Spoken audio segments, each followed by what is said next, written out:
بسم الله الرحمن الرحيم.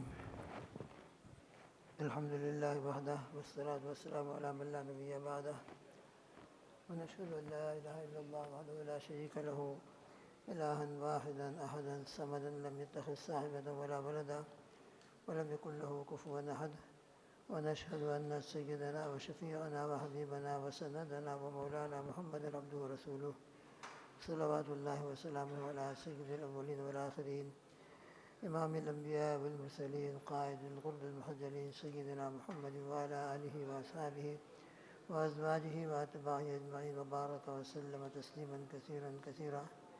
أما بعد، فأعوذ بالله من الشيطان الرجيم. بسم الله الرحمن الرحيم. وما أبرئ نفسي إن النفس لأمارة بالسوء إلا ما رحم ربي إن ربي غفور رحيم. صدق الله العظيم وصدق رسوله النبي الكريم، ونحن على ذلك لمن الشاهدين والشاکرین والحمد للہ رب العالمین. بزرگان محترم، آج ہم نے تراویح کے اندر 13واں پارہ سنا ہے. اللہ جزائے خیر دے حفاظ قرآن کو ماشاءاللہ ان کے پڑھنے میں اللہ اور برکت عطا فرمائے اور زیادہ مٹھاس، اور امت کے اندر ایسے حفاظ اللہ تعالیٰ اور پیدا فرمائے، ہماری نسلوں میں پیدا فرمائے، اور عامل قرآن بھی بنائے، ناشر قرآن بھی پیدا فرمائے. سورہ یوسف کل شروع ہوئی ہے اور آج سورہ یوسف پوری ہوئی. اس کے بعد سورہ رعد اور اس کے بعد سورہ ابراہیم. یہ صورتیں آج الحمدللہ تراویح کے اندر پڑھی گئی ہیں. حضرت سیدنا یوسف علیہ السلام کا جو واقعہ ہے بڑا دردناک اور بڑا عبرتناک واقعہ ہے. قرآن مجید میں صرف حضرت یوسف علیہ السلام ایک ایسے نبی ہیں کہ ان کا ذکر خیر قرآن مجید میں صرف ایک جگہ یعنی سورہ یوسف میں آیا ہے. اس کے علاوہ پورے قرآن میں کہیں سیدنا یوسف علیہ السلام کا ذکر خیر اور تذکرہ نہیں آیا، ورنہ دیگر انبیاء علیہ السلام کا ذکر بار بار آیا ہے. حضرت موسیٰ علیہ نبی علیہ السلام، حضرت ابراہیم علیہ السلام وغیرہ وغیرہ. مگر حضرت یوسف علیہ السلام کے واقعے کی خصوصیت ہے.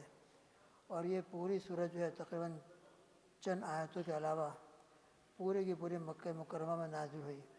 سبب نزول کیا ہے، شان نزول کیا ہے، بہت تفصیلی باتیں ہیں.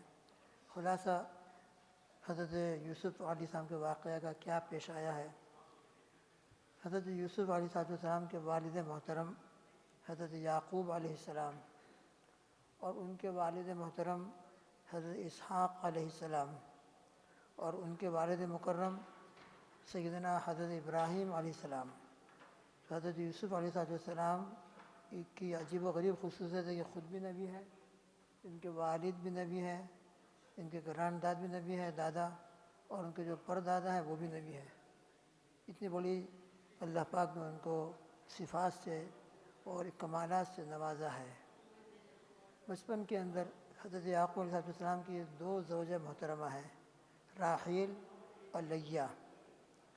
راحیل سے 2 بیٹے پیدا ہوئے ان کے، حضرت یوسف علیہ السلام اور ان کے حقیقی بھائی جن کا نام بنیامین ہے. یہ دونوں بالکل حقیقی بھائی ہیں. ان کے بعد حضرت راحیل کے انتقال کے بعد یعقوب علیہ السلام کا نکاح ان کی بہن لیہ سے ہوا ہے، اور لیہ سے 10 بیٹے پیدا ہوئے ہیں. اس طریقے سے کل 12 بیٹے ہیں، اور 12 بیٹے ہونے کے نتیجے کے اندر 12 خاندان مشہور ہوئے ہیں. حضرت یعقوب علیہ السلام کا ایک لقب یا اسرائیل ہے. چنانچہ یا بنی اسرائیل جگہ جگہ آتا ہے قرآن پاک میں. تو اس سے مراد یہی 12 بیٹے ہیں، اور ان کی جو نسل دنیا میں چلی ہے اور اسی کے 12 خاندان چلے ہیں، اور اسرائیل اسی لقب سے آج بھی مشہور ہے. تو بہرحال حضرت یوسف علیہ السلام کا بچپن کا واقعہ بڑی تفصیلی واقعات ہے. خواب دیکھا تھا، انی رأیت 11 کوکبا والشمس والقمر رأیتهم لی ساجدین. وہ بات اپنی جگہ پر ہے. اس خواب کے نتیجے کے اندر ان کے بھائی ذرا ان کو حسد پیدا ہو گیا.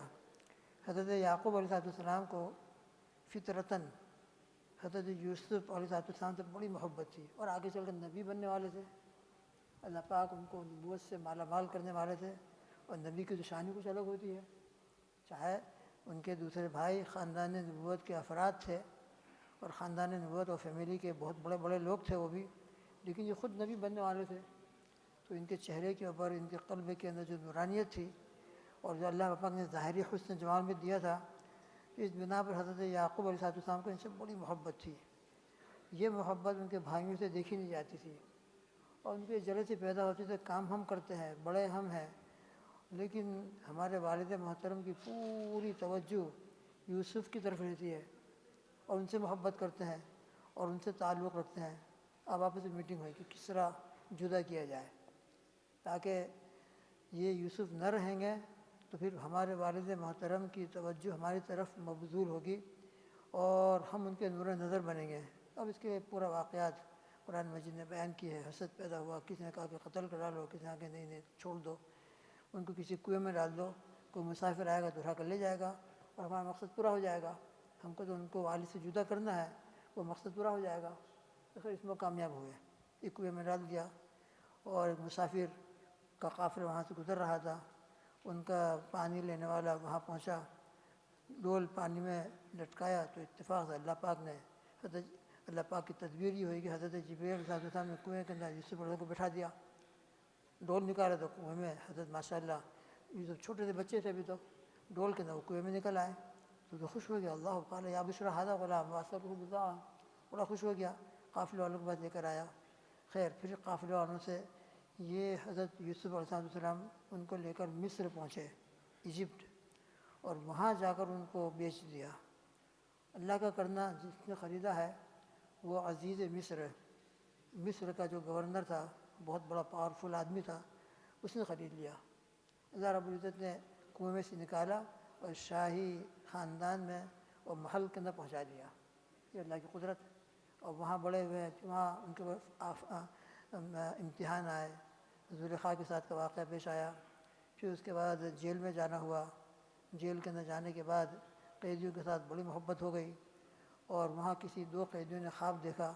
ان کو خواب کی تعبیر بتلائی اور بالکل تعبیر جو بتلائی تھی ایسی ہی خواب کی تعبیر پوری ہوئی.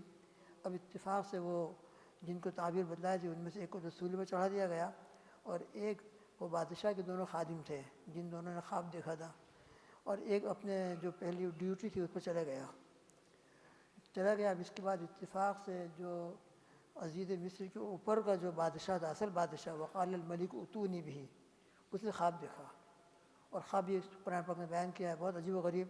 اس نے اپنے جو درباری تھے اور جو خواب کی تعبیر بیان کرنے والے تھے ان کے سامنے اپنا خواب بیان کیا کہ میں دیکھ رہا ہوں کہ 7 گائے ہیں بہت موٹی تازی، اور اس کے مقابل میں 7 دوسری گائے ہیں بالکل دبلی پتلی، اور دیکھ رہا ہوں کہ یہ دبلی پتلی گائے موٹی تازی گاؤں کو کھا رہی ہے. یہ عجیب بات ہے، موٹی تازی گائے کھا جاتی ہے اور یہاں الٹا ہو رہا ہے. تو اسے خواب پیش کیا کہ کیا بات ہے. وقال ملک انی ارا 7 بقرات سمان، میں خواب میں دیکھ رہا ہوں 7 موٹی موٹی گائے، یاکلہن 7 عجاف، اور ان 7 موٹی موٹی گایوں کو جو دبلی پتلی بالکل سنگل باڈی ہڈیوں کا ڈھانچہ وہ کھا رہی ہیں. یہ وسبع سنبلات خضر، اور میں دیکھ رہا ہوں کہ 7 خشک خوشے ہیں، سنبلات خضر، 7 سبز خوشے ہیں. خوشہ کس کو کہتے ہیں؟ آپ نے دیکھا ہوگا گہوں جو ہوتا ہے اس کی جس میں گیہوں پیدا ہوتا ہے اس کو سنبل کہتے ہیں. سنابل، ہمارے سورت کے اندر ایک بیکری کا نام بھی سنابل ہے، اسی کے اوپر سنابل. بہت مشہور بیکری ہے، بہت مشہور ماشاء اللہ لوگ ہیں، بڑے دیندار لوگ ہیں. اللہ نے ان کو دینداری سے بہت نوازا ہے، اللہ نے دنیا کا مال دولت بھی دی ہے. خیر، تو سنابل، ایک سنابل کے اندر 700 دانے ہوتے ہیں. تو جب سبز اور شاداب ہوتے ہیں بڑے خوشنما معلوم ہوتے ہیں. تو میں 7 سبز خوشوں کو دیکھ رہا ہوں اور اس کے مقابل میں وہ اخرا یا بھی 7 اور 7 بالکل خشک خوشے ہیں، سوکھ گئے ہیں. اب یہ خواب اس نے دیکھا. یا ایھا الملأ افتونی فی رؤیای ان کنتم للرؤیا تعبرون. تو مجھے اس خواب کی بات اپنے درباریوں کو مخاطب کر کے کہا کہ اس کی تعبیر بدلاؤ. کسی کی سمجھ میں نہیں آئی، بلکہ انہوں نے کہا یہ تو بس بیکار آپ کے خواب کے تصورات ہیں. انسان جو کبھی کبھی خواب کے اندر جو دن میں خیالات ہوتے ہیں وہ دیکھ لیتا ہے. تو کہا اضغاث و احلام، یہ جو صرف تمہارے ذہنی تصورات ہیں، دل میں جو باتیں گھومتی رہتی ہیں وہی تم نے خواب میں دیکھ لیا ہے. وما نحن بتأویل الاحلام بعالمین، اور ہم ایسے خوابوں کی تعبیر نہیں جانتے۔ بادشاہ کو بڑا غصہ بھی آیا کہ میرے خواب کو انہوں نے بس یہ کہہ کر ٹال دیا کہ ذہنی تصورات ہیں، حالانکہ میں نے خواب دیکھا ہے اور خواب کچھ نہ کچھ تو ہوتا ہی ہے۔ اب اللہ کا کرنا یہ ہوا کہ دربار کے اندر بادشاہ کے خواب کا تذکرہ ہوا، جو اس کے درباری تھے انہوں نے انکار کر دیا کہ ہم کو کچھ معلوم نہیں۔ وہ قیدی جس کو نجات ملی تھی اور حضرت یوسف علیہ السلام نے اس کو تعبیر بتلائی تھی، اس کو یاد آ گیا۔ اس کو یاد آ گیا کہ قید خانے کے اندر، پریزن کے اندر ایک بہت بڑے بزرگ ہیں اور انہوں نے ہم کو خواب کی تعبیر بتلائی تھی اور بالکل صحیح نکلی تھی۔ وقال الذی نجا منہما وادکر بعد امۃ انا انبئکم بتأویلہ فارسلون۔ تو اس قیدی نے بادشاہ کو کہا کہ تم مجھے تھوڑا سا ٹائم دو، میں اس خواب کی تعبیر ابھی پوچھ کر آتا ہوں۔ قید کے اندر ایک بہت بڑے بزرگ ہیں، نورانی چہرہ ہے، بہت اللہ والے ہیں، انہوں نے ایک مرتبہ اپنا واقعہ بیان کیا ہوگا، تو مجھے امید ہے کہ آپ نے جو خواب دیکھا ہے وہ اس کی تعبیر بیان کریں گے۔ چنانچہ وہ دوڑا، بادشاہ نے کہا جاؤ ضرور جاؤ، اس کو تو اپنے خواب کی تعبیر معلوم کرنا تھی، اور معلوم ہو گیا کہ ایسا آدمی ہے تو بہت اچھی بات ہے، بہت اچھی بات ہے، نور علی نور۔ چنانچہ وہ شخص آیا، یوسف ایھا الصدیق افتنا فی سبع بقرات، نے پورا خواب بیان کیا۔ سیدنا یوسف علیہ السلام کو اللہ پاک نے خواب کی تعبیر کا علم دیا تھا، جس کے شروع میں آدم کو وَلِنُعَلِّمَهُ مِن تَأْوِيلِ الْأَحَادِيثِ وَاللَّهُ غَالِبٌ عَلَىٰ أَمْرِهِ۔ خواب کی تعبیر کا خاص علم اللہ پاک نے عطا فرمایا تھا۔ چنانچہ حضرت یوسف علیہ السلام نے خواب کی تعبیر بیان فرمائی کہ دیکھو جو مصر ہے اس میں آئندہ جو 7 سال آنے والے ہیں وہ تو بہت زیادہ کھیتی باڑی کے ہوں گے، خوب اناج غلہ پیدا ہوگا، مگر اس کے بعد 7 سال آنے والے ہیں جو بالکل قحط دکاڑ ہوگا، بارش وغیرہ بالکل بند ہوگی۔ تو تم جو 7 موٹی موٹی گائے دیکھ رہے ہو، موٹی موٹی گائے سے مراد یہی ہے، یہ 7 سال جو بہت زیادہ سرسبز شادابی کے ہوں گے، کھیتی باڑی خوب پیدا ہوگی، اناج غلہ فروٹ خوب ہوگا، یہ تو گویا کہ موٹی موٹی گائے ہیں، اور یہی 7 سرسبز خوشی بھی ہیں۔ اور اس کے بعد جو تم دبلی پتلی گائے دیکھ رہے ہو، وہ دبلی پتلی گائے سے مراد یہ ہے کہ 7 سالوں کے بعد مصر کے اندر پھر دکاڑ آئے گا، قحط آئے گا، اور اتنا خطرناک وہ قحط ہوگا کہ بالکل کھیتی باڑی نہیں ہوگی، نہ پھل ہوگا نہ فروٹ ہوگا، بالکل جانور بھی جب ان کو چارہ ملتا ہے تو ماشاءاللہ موٹے تازے ہوتے ہیں، دودھ ہوتا ہے، جب ان کو چارہ پارہ نہیں ملے گا تو وہ سوکھ جاتے ہیں بیچارے، انسان بھی جب ان کو کھانا نہیں ملتا تو دبلے پتلے ہو جاتے ہیں۔ تو یہ 7 گائے جو تم دبلی پتلی دیکھ رہے ہو، اس سے مراد وہ 7 قحط والے سال ہیں۔ اب قحط والے سال تو ہیں، اب ان کا تم کرو گے کیا؟ تو انہوں نے ایک تو خواب کی تعبیر بتلا دی، اب مزید حضرت یوسف علیہ السلام نے تعبیر کے ساتھ ایک بہترین مشورہ بھی دیا۔ اب جو 7 سال دکاڑ کے آنے والے ہیں، جس میں لوگوں کے پاس غلہ ولہ نہیں ہوگا اور لوگ بیچارے پریشان ہوں گے، تو ان کی اس پریشانی کے دور کرنے کے لیے تدبیر کیا کی جائے؟ تو تعبیر بھی بتلائی، تدبیر بھی بتلائی۔ فرمایا کہ تدبیر ان 7 سالوں کے لیے یہ ہے، فَمَا حَصَدتُّمْ فَذَرُوهُ فِي سُنبُلِهِ، جو 7 سال بہت زیادہ ماشاءاللہ کھیتی باڑی کے ہیں، اس میں جو اناج پیدا ہوتا ہے، اس زمانے کے اندر فروزن تو تھے نہیں کہ سب کو فروز کر دیا جائے، یہ کر دیا وہ کر دیا جائے۔ تو اللہ کی قدرت، اللہ پاک نے حضرت یوسف علیہ السلام کے دل میں ایک بات ڈالی کہ تمہارے کھانے کے لیے جتنا غلہ ان سنابل سے، خوشے سے نکالنا بس اسی کو نکالنا، اور باقی کو ان کو خوشے ہی میں چھوڑ دینا۔ اسی طرح پھر جب یہ 7 سال پورے ہو جائیں گے، تمہارا بہت سارا غلہ کا اسٹاک، اناج کا اسٹاک اس طریقے سے ان کے سنابل کے اندر، سنبل کے اندر جمع ہوگا، اس کے اندر انشاءاللہ غلہ خراب نہیں ہوتا ہے۔ باہر نکالو تو باہر نکالنے کے نتیجے میں اس کے اندر کیڑے پڑ جاتے ہیں، یہ ہوتا ہے وہ ہوتا ہے، لیکن اناج کو، گیہوں کو اسی کے اندر چھوڑ دیا جائے، اس کو اللہ پاک نے ایک کور بنایا ہے، آپ جانتے ہیں، اس میں سے نکالا جاتا ہے گیہوں کو، رائس کو، اور پھر اس کو نکال کر ہم کھاتے پیتے ہیں۔ اس کو اسی میں چھوڑ دیا جائے، اس میں سکھا دیا جائے تو انشاءاللہ وہ غلہ بھی خراب نہیں ہوتا ہے۔ تو حضرت یوسف علیہ السلام نے تدبیر بتلائی کہ تم آئندہ یہ کرنا، فما حصدتم فذروه فی سنبلہ، جو غلہ پیدا ہو اس کو اس کی سنبل ہی کے اندر چھوڑ دینا، الا قلیلا مما تاکلون، البتہ جتنا تم کو کھانے کی ضرورت ہو اتنے تم غلے کو نکالنا، کہ 7 سال تو تمہارے بہت اچھی طرح گزریں گے، پھر جو بعد میں 7 سال دکاڑ کے آئیں گے، قحط کے آئیں گے، تو تمہارے اسٹاک کے اندر جو غلہ جمع ہوا ہے اس وقت یہ کام آئے گا، اور اس وقت بیچارے جو لوگ پریشان ہوں گے اور غلے کے مارے مارے پھر رہے ہوں گے، انشاءاللہ حکومت کے خزانے کے اندر غلہ جمع ہوگا، اناج جمع ہوگا، اور پوری پبلک کو اور رعایا کو انشاءاللہ ہم وہ غلہ پہنچا سکیں گے۔ تو تعبیر بھی بدلائی اور تدبیر بھی بدلائی، اور مزید ایک بشارت اور خوشخبری بھی اور پیشین گوئی بھی بیان فرمائی کہ 7 سال جو گزریں گے اس کے بعد ثم یاتی من بعد ذلک سبع شداد یاکلن ما قدمتم لهن الا قلیلا مما تحصنون۔ پھر ایک اور تدبیر بدلائی کہ دیکھو خوشوں میں سے جب غلہ نکالنا شروع کرو تو سب نکال مت لینا، الا قلیلا مما تحصنون، تھوڑا باقی رکھنا، جیسے کہ آئندہ کے لیے پھر زمین میں سیڈ ڈالنا پڑتے ہیں، بیج ڈالنا پڑیں گے، تو خوشوں کے اندر گیہوں محفوظ ہوگا تو آئندہ تم کھیتی کر سکو گے، تو الا قلیلا مما تحصنون، تھوڑا محفوظ رکھنا۔ پھر آگے فرمایا 7 سال کے بعد ثم یاتی من بعد ذلک عام فیہ یغاث الناس وفیہ یعصرون، پھر اس کے بعد 1 سال اور آئے گا جس میں لوگوں کے اوپر خوب بارش برسائی جائے گی، پھل فروٹ پیدا ہوں گے، اور پھر جوس بنائیں گے، اندر سے گریپس ہوں گے اور فروٹ کے اس کا جوس بنایا جائے گا، یعصرون نچوڑو گے۔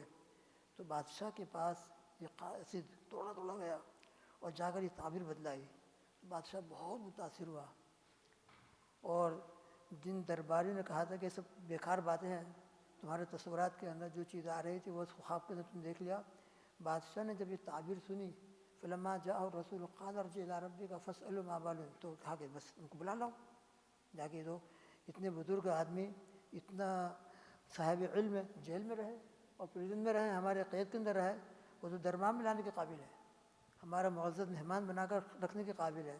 چنانچہ وہ گئے وہاں پر، کہا کہ اس طرح میں نہیں نکلوں گا، میرے پریزن میں اور جیل میں آنے کا جو سبب ہے وہ کلیئر ہونا چاہیے، مجھ پر ایک داغ لگا ہوا ہے، مجھ پر ایک بات کہی گئی ہے میرے بارے میں کہ معاذ اللہ میں نے کچھ غلط اقدام کیا تھا، غلط نیتی سے ہاتھ بڑھایا تھا، وہ کلیئر ہونا چاہیے، جب تک کلیئر نہیں ہوگا جیل میں سے نہیں نکلوں گا۔ قال ارجع الى ربك فاسأله ما بال النسوة اللاتي قطعن أيديهن، پہلے واقعہ گزرا ہے زلیخا نے کا واقعہ، انہوں نے مصر کی عورتوں کو بلایا تھا اور ان کو فروٹ دیے تھے، اور حضرت یوسف علیہ السلام کو کہا تھا کہ ذرا سامنے آ جاؤ، جب وہ سامنے آئے تو اللہ پاک نے حضرت یوسف علیہ السلام کو جو حسن و جمال دیا تھا، ان عورتوں نے جب حضرت یوسف علیہ السلام کو دیکھا تو دیکھنے کے نتیجے میں اتنی بالکل اپنے ہوش میں کھو دیے کہ دیکھتے رہی، اور ہاتھ میں چھریاں تھی اور ایپل وغیرہ جو فروٹ تھے، فروٹ کو کاٹنے کے بجائے اپنی انگلیوں کو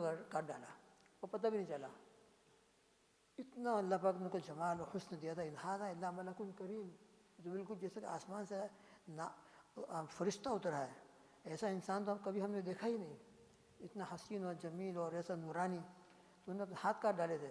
تو حضرت یوسف علیہ السلام فرمایا کہ جاؤ ان کو پوچھو ما بال النسوة اللاتي قطعن أيديهن، کہ جن عورتوں نے اپنے ہاتھوں کو کاٹا تھا ان کا کیا واقعہ ہے، واقعہ حقیقت کیا ہے۔ چنانچہ جب یہ بات پہنچی تو بادشاہ نے انکوائری شروع کی کہ کیا بات تھی یا کیا ہے، تو اس موقع کے بعد جب جمع ہوئی قال ما خطبكن إذ راوتن يوسف عن نفسه قلنا حاشا لله ما علمنا عليه من سوء قالت امرأة العزيز الآن حست لك أنا راودته عن نفسي وإنه لمن الصادقين۔ اس موقع کے بعد جو زلیخا تھی اس نے صاف کہہ دیا کہ یوسف علیہ السلام بالکل بری ہیں، بالکل کلیئر ہے، ذرہ برابر بھی ان کی طرف سے کبھی بدنیتی کا ظہور بھی نہیں ہوا، میں ہی تھی، میں نے ان کو اپنی طرف مائل کرنا چاہتا، انا راودت عن نفسی وانہ لمن الصادقین، ورنہ وہ بالکل سچے ہیں۔ چنانچہ یہ برات ظاہر ہوئی، اس کے بعد وہ نکلے ہیں جیل سے اور بادشاہ کے دربار میں پہنچے ہیں، پھر آگے ہے انشاءاللہ دیکھا جائے گا، یہ کچھ واقعہ پھر آگے ہے انشاءاللہ دیکھیں گے، موقع ہو تو بعد میں ذکر کریں گے۔ اللہ تعالیٰ ہم کو حضرت یوسف علیہ السلام کے واقعے سے بڑی عبرت ہے، آئندہ اگر موقع رہا تو ذکر کیا جائے گا۔ اللہ ہم کو تقویٰ نصیب فرمائے، صبر عطا فرمائے، اور سیدنا یوسف علیہ السلام کو واقعے سے ہم سب کو ہدایت عطا فرمائے۔ اللہم آمین۔ سبحان اللہ بحمدہ، سبحانک اللہم وبحمدک، ونشہد ان لا الہ الا انت، نستغفرک ونتوب الیک، وصلی اللہ تعالیٰ علی خیر خلقہ محمد وآلہ وصحبہ اجمعین۔ سبحان ربک رب العزۃ عما یصفون، وسلام علی المرسلین، والحمد للہ رب العالمین، برحمتک یا ارحم۔